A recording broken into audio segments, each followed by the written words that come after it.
টাইমৰ মজিলৈ স্বাগতম জনাই ষ্টুডিঅ'ত মই কৃষ্ণাকী।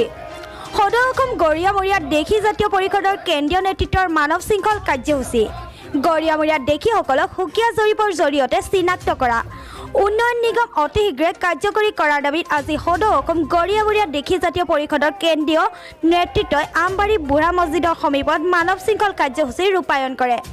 এই কাৰ্যসূচীৰ জৰিয়তে সদৌ অসম গৰিয়ামৰীয়া দেশী জাতীয় পৰিষদৰ কেন্দ্ৰীয় সভাপতি হাফিজুল আহমেদৰ লগতে সমূহ কেন্দ্ৰীয় নেতৃত্বই গৰিয়ামৰীয়া দেশী জনগোষ্ঠীত শাসকীয় দলৰ নিৰ্বাচনী ইস্তাহাৰত দিয়া প্ৰতিশ্ৰুতি পূৰণ নকৰা আৰু বিধানসভাৰ মজিয়াত ধাৰ্য কৰা বাজেট ৰূপায়ণ নকৰি প্ৰতাৰণা কৰিলে কঠিন প্ৰত্যাহ্বানৰ সন্মুখীন হ'ব লাগিব বুলি স্পষ্টভাৱে সকীয়াই দিয়ে।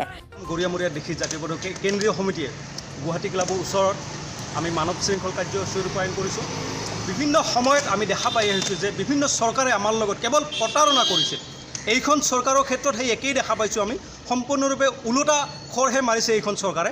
যোৱা নিৰ্বাচনৰ সময়ত গৰিয়ামৰীয়া দেশী জাতীয় পৰিষদৰ সুকীয়া লোকপ্ৰিয়লৰ কথা আৰু লগতে এবছৰমান আগতে প্ৰায় এবছৰমান আগতে তেওঁলোকে অৰ্থ সামাজিক জৰীপ উন্নয়ন নিগমৰ কথা ঘোষণা কৰিছিল, কিন্তু আজিলৈকে এইখন চৰকাৰে তেওঁলোকৰ প্ৰতিশ্ৰুতি পালন কৰা নাই। গতিকে আমি সদৌ অসম গৰিয়ামৰীয়া দেশী জাতীয় পৰিষদৰ পৰা এইখন চৰকাৰক ধিক্কাৰ দিছোঁ। আৰু কেইটামান মাহৰ পিছত এইখন চৰকাৰৰ সময়কাল উকলি যাব।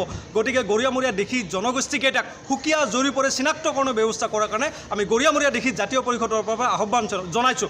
অন্যথা গৰিয়ামৰীয়া দেশী জনগোষ্ঠীৰ লোকসকলে অহা নিৰ্বাচনৰ সময়ত এক কঠোৰ স্থিতি প্ৰকাশ কৰিবলৈ বাধ্য হ'ব। আমি ভোট বৰ্জনৰ নিচিনা কাৰ্যসূচী ল'বলৈ বাধ্য হ'ম।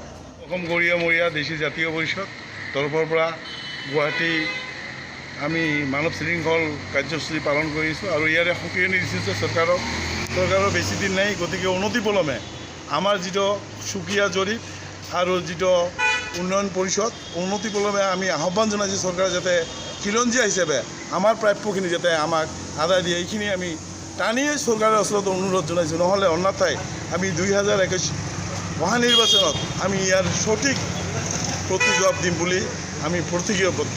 গতিকে আমি চৰকাৰক আকৌ এবাৰ অনুৰোধ জনাইছোঁ যাতে চৰকাৰে আমাৰ প্ৰতি এটা সুদৃষ্টি দিয়ে।